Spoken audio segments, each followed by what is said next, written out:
உங்கள் அனைவருக்கும் என்னுடைய அன்பான வணக்கம். எழில் கொஞ்சும் ஏலகிரி, ஜவ்வாது மலை, நிலம் நனைக்கும் செய்யாறு, ஆரணியாறு, ஒரு பக்கம் சந்தன மணக்கும் காடுகள், இன்னொரு பக்கம் பசியை தூண்டக்கூடிய ஆம்பூர் பிரியாணி, இப்படி இத்தனை சிறப்புகளுக்கும் பெயர் போன மாவட்டம்தான் இந்த திருப்பத்தூர் மாவட்டம். இத்தகைய சிறப்புக்குரிய மாவட்டத்தில் உங்களுடைய அன்பை நான் ஏற்றுக்கொண்டு இந்த சிறப்பான நிகழ்ச்சிகளை பங்கெடுப்பதில் நான் மிகுந்த மகிழ்ச்சி அடைகிறேன். தோல் தொழிற்சாலைகளின்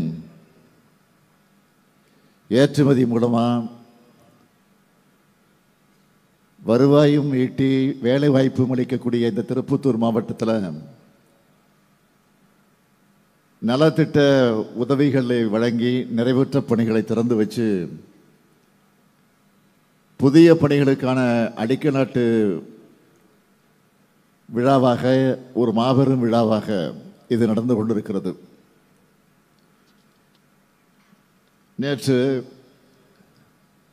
காட்பாடிக்கு ரயிலில் வந்து இறங்கினதிலிருந்து மக்களோட, அதாவது உங்களோட வரவேற்பில் மனம் நிறைஞ்சிருக்கேன். நம்முடைய மூத்த அமைச்சர் அண்ணன் துரைமுருகன் அவர்கள் இந்த ஒருங்கிணைந்த வேலூர் மாவட்டத்துடைய தலைகர்த்தர், அவர் நிகழ்ச்சியோடு சொன்னார், இதுவரைக்கும் இந்த அளவுக்கு கூட்டத்தை நான் பார்த்ததே இல்லை. நம்ம அரசு செஞ்சிருக்கிற மாதிரி திட்டங்கள் இதுவரைக்கும் தமிழ்நாட்டில், தமிழக வரலாற்றில் நடைபெற்றதில்லைன்னு பெருமையோடு சொன்னார். அந்த அளவுக்கு திட்டங்களை செஞ்சிருக்கோம், செஞ்சிட்டு இருக்கோம், தொடர்ந்து செஞ்சுக்கிட்டே இருப்போம். அதனால தான்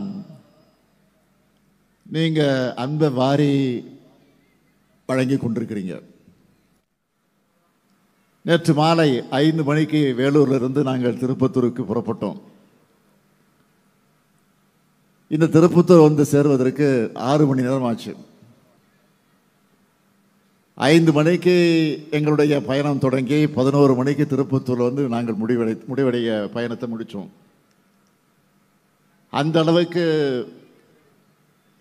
சாலையின் இருமருங்கிலும் கூட்டம். கழகத் தொண்டர்கள் தரக்கூடிய வரவேற்பு ஒரு பக்கம்,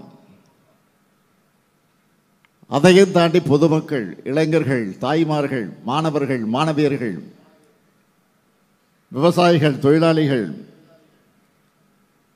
இப்படி பல்வேறு தரப்பட்ட மக்கள் தந்த வரவேற்பு. இந்த வரவேற்பை பார்க்கிற போது நான்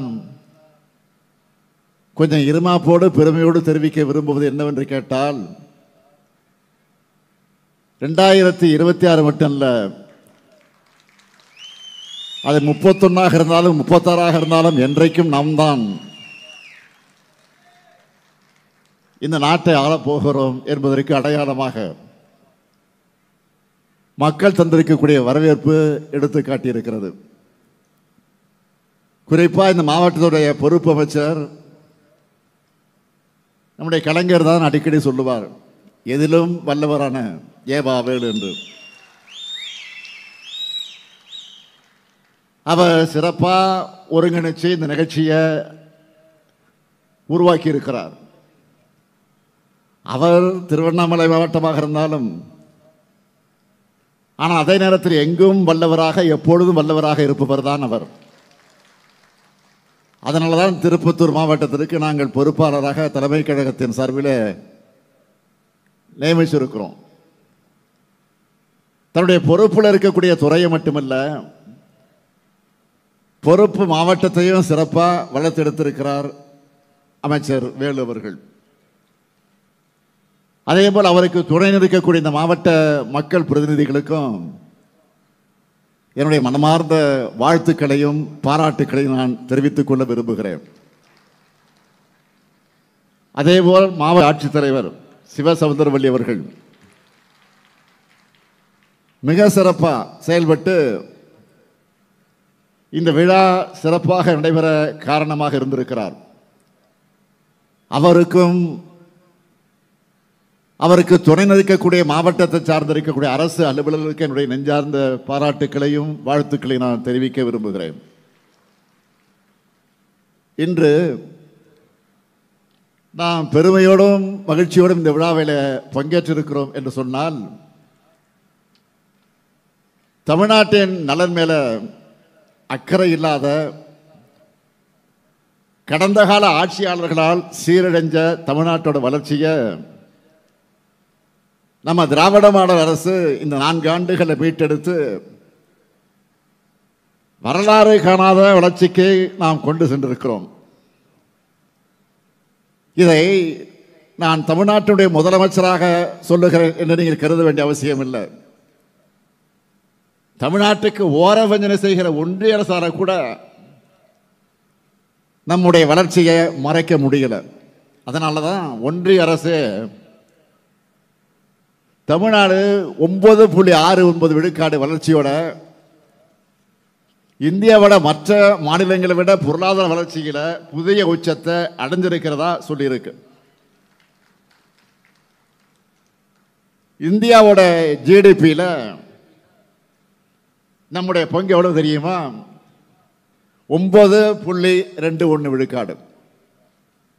அதாவது நாட்டோட வளர்ச்சியில் 110 விழுக்காடு நாம 10 விழுக்காடு கிட்ட நாம் இருக்கிறோம்.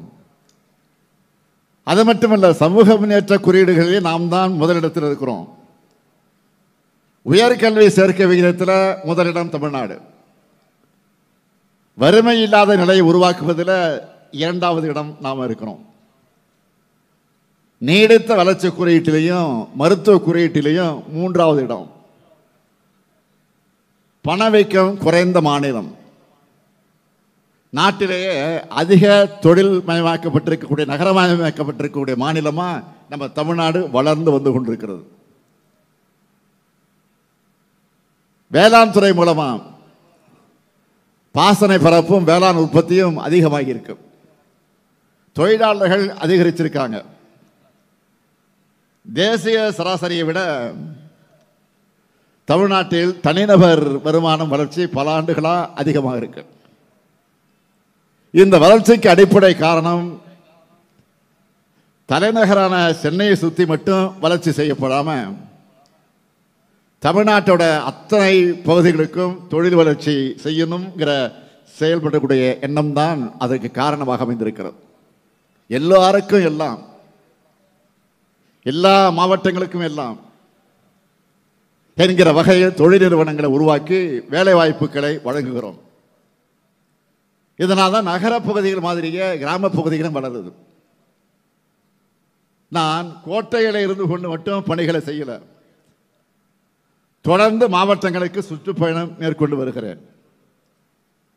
குறைஞ்சது ஒரு மாசத்துக்கு 3 மாவட்டங்களுக்கு போகிறேன்.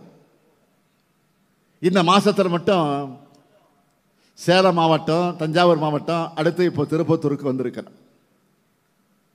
நம்ம திருப்பத்தூருக்கு திராவிட மாடல் ஆட்சியில் செய்யப்பட்டிருக்கக்கூடிய திட்டங்களை பட்டியலிட்டு சொல்லணும்னா சுருக்கமாக சொல்றேன், தலைப்புச் செய்திகளாக சொல்றேன். 182 கோடி ரூபாய் மதிப்பீட்டில் திருப்பத்தூர்ல குடிநீர் திட்டம் செயல்பாட்டுக்கு வந்திருக்கு. 425 கோடி ரூபாய் மதிப்பீட்டில் சாலை மேம்பாட்டு பணிகள் நடந்திருக்கு. 14 பாலங்கள் கட்டப்பட்டிருக்கு. பள்ளிக்கூடங்களில் 114 அறிவியல் ஆய்வகங்களை அமைச்சிருக்கிறோம். பள்ளிகளை மேம்படுத்த 489 பணிகள் நடந்திருக்கு. அனைத்து கிராம அண்ணா மறுவழி திட்டத்தில் 100 கோடி ரூபாய் மதிப்பில் 1536 உள்கட்டமைப்பு பணிகள் நடந்திருக்கு. 211 கோயில்களுக்கு குடமுழுக்கை நடத்தி இருக்கிறோம்.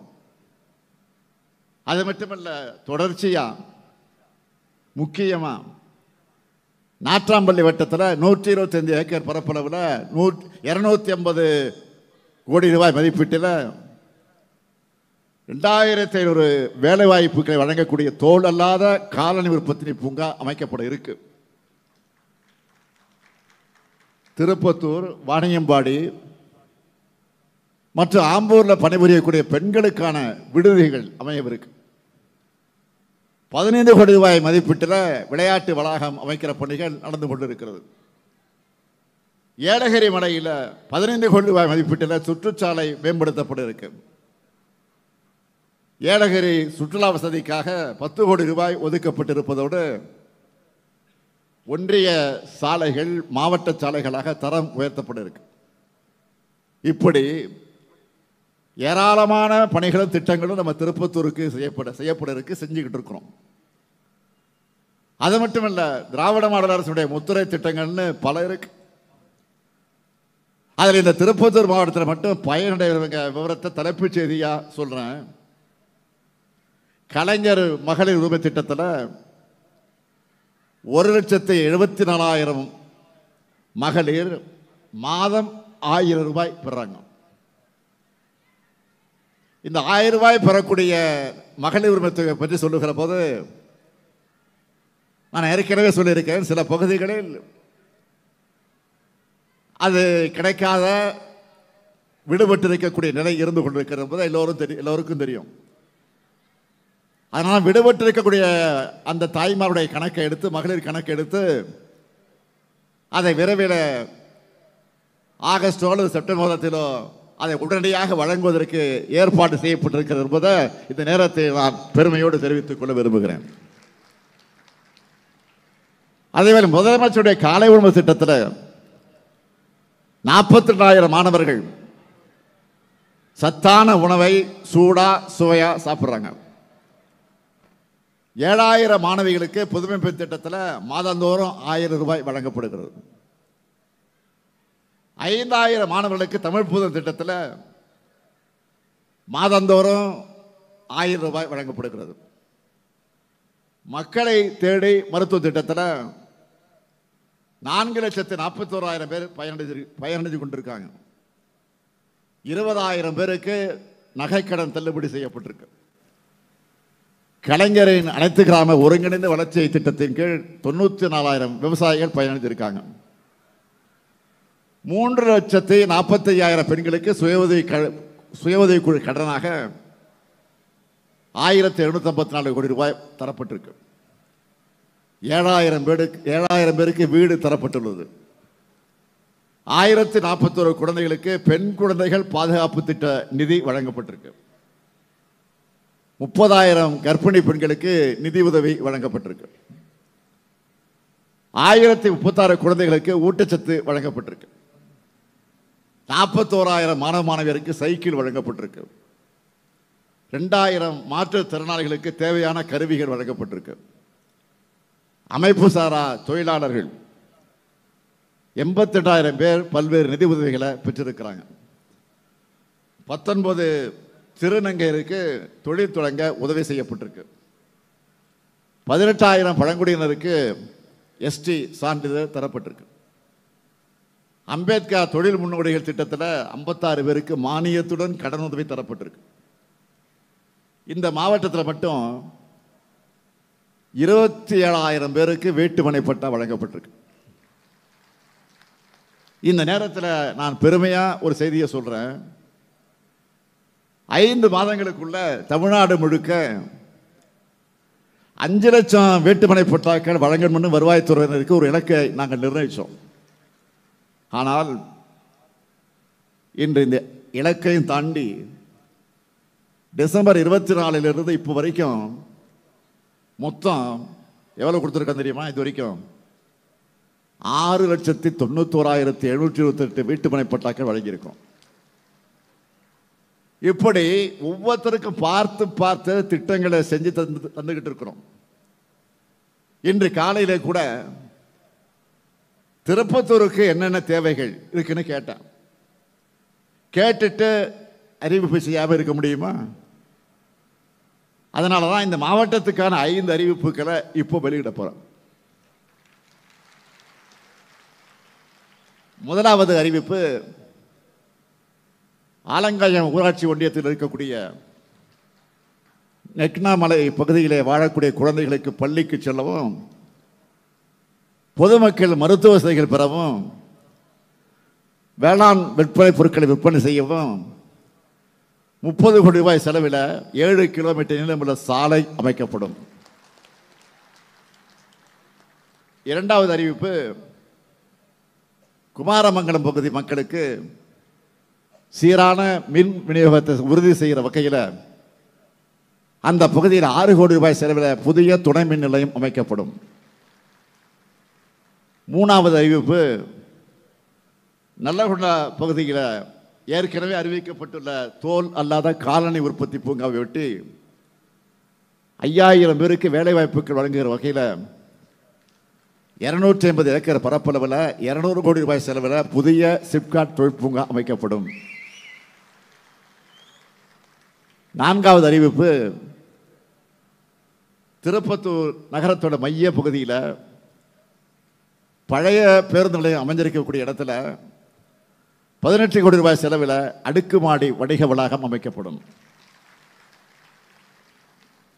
ஐந்தாவது அறிவிப்பு, ஆம்பூர் நகர மக்கள் பயன்பெறக்கூடிய வகையில் 1 கோடி ரூபாய் செலவில் புதிய நூலக கட்டடம் கட்டப்படும். நாம அறிவிப்புகளை மட்டும் பண்றதில்லை, அவற்றை விரைந்து செயல்படுத்தி அதையும் ஆய்வு செஞ்சுட்டு இருக்கிறோம், தொடர்ந்து ஆய்வு செஞ்சுட்டு இருக்கிறோம். நேற்று நான் திருப்பத்தூர் வரக்கூடிய வழியில் பூதலூர் ஊராட்சியில் இருக்கக்கூடிய கலைஞர் கனவு இல்லத்தை போய் பார்வையிட்டேன். அங்கே குடியிருந்த ஒரு தாய், அவரை போய் நான் சந்தித்தேன், வீட்டுக்குள்ளே போய் சந்தித்தேன். அவங்க அடைந்த மகிழ்ச்சிக்கு அளவே இல்லை. அவங்க மகிழ்ச்சி தான் என்னுடைய மகிழ்ச்சி. முத்தமிழர் கலைஞருடைய முக்கியமான கனவுகளை ஒன்று குடிசையில்லா தமிழ்நாடு. அந்த கனவை நனவாக்குற வகையில் கலைஞர் பெயரால கனவியல் திட்டத்தில் வர 2030ஆம் ஆண்டுக்குள்ள தமிழ்நாட்டின் ஊரக பகுதிகளில் 6 ஆண்டுகளில் 8 லட்சம் கான்கிரீட் வீடுகளை கட்டித்தரப்போகிறோம். ஒரு வீட்டுக்கு 3 லட்சம் ரூபாய் தரோம். கடந்த 2 ஆண்டில் மட்டும் 2 லட்சம் வீடுகள் கட்ட 7000 கோடி ரூபாய் ஒதுக்கீடு செஞ்சோம். அதில் 90,000 வீடுகள் கட்டி முடிச்சிட்டோம். மீதமுள்ள வீடுகள் அந்த பணி விரைந்து நடந்து கொண்டிருக்கிறது. இதை நான் தொடர்ந்து ஃபாலோ பண்ணிக்கிட்டே இருக்கேன், கேட்டுக்கிட்டே இருப்பேன். இதே போல ஒன்றிய அரசு வீடு கட்டுகிற திட்டமும் இருக்கு. அது ஒரு திட்டம் வச்சிருக்கிறாங்க. யாருடைய பேரில்? பிரதம மந்திரி ஊரக குடியிருப்பு திட்டம்னு அதுக்கு பேர். ஒரு வீடு கட்டுவதற்கு 1,20,000 நிர்ணயிச்சாங்க. இதில் 60 விழுக்காடு நிதியை ஒன்றிய அரசும் 40 விழுக்காடு நிதியை மாநில அரசும் தரணும்.